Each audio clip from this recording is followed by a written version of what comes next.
غسل کے بارے میں آپ حضرات جانتے ہیں کہ 3 چیزیں غسل کے اندر فرض ہے۔ نمبر 1، اچھی طریقے سے غلغلہ کے ساتھ کلی کرنا۔ روزہ ہے تو غلغلہ کرنے کی ضرورت نہیں ہے، اور روزہ نہیں ہے تو غلغلہ کرنا ہے۔ نمبر 2، ناک میں نرم ہڈی تک پانی پہنچانا، جہاں تک نرم ہڈی ہے ناک کی صفائی اچھی طریقے سے کرنا ہے۔ اور نمبر 3 پہ پورے بدن پر اچھی طریقے سے پانی بہانا ہے۔ یہ 3 چیزیں غسل کے اندر فرض ہے۔ تو یہ ایک سوال ہے کہ غسل کب فرض ہوتا ہے؟ تو غسل فرض ہوتا ہے جب آدمی ناپاک ہوتا ہے۔ ناپاک آدمی کب ہوتا ہے؟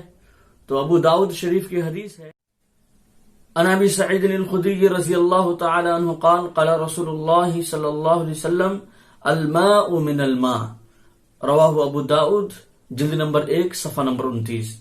تو حضرت ابو سعید خدری رضی اللہ تعالی عنہ سے روایت ہے کہ وہ کہتے ہیں کہ پانی کے نکلنے سے، مرد کا پانی یا عورت کا پانی یعنی خروج منی سے غسل فرض ہو جاتا ہے۔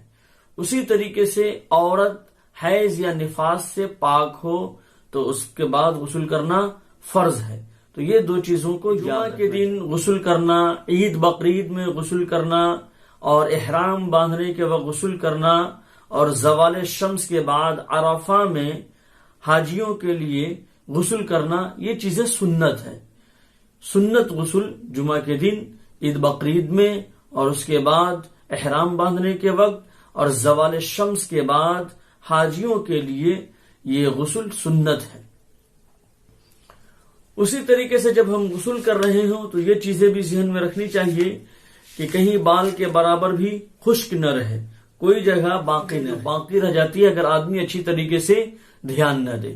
جیسے ناف کا حصہ ہے، ڈھوڑی کا حصہ، تو اس میں اچھی طریقے سے پانی پہنچانا۔ اسی طریقے سے جو بغل کا حصہ ہے اس کو بھی اچھی طریقے سے بھگانے کی کوشش کرنا ہے۔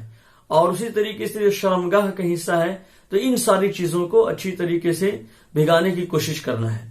جب ہم غسل کر رہے ہوں تو بہتر یہ ہے کہ جہاں جو گندگی لگی ہوئی ہے اس گندگی کو پہلے صاف کریں، اور پھر اس کے بعد وضو کر لیں، اور وضو کرنے کے بعد پانی کو تیل کی طرح بدن پر مل لیں۔ اس کے بعد کیا ہے کہ پانی ڈالیں۔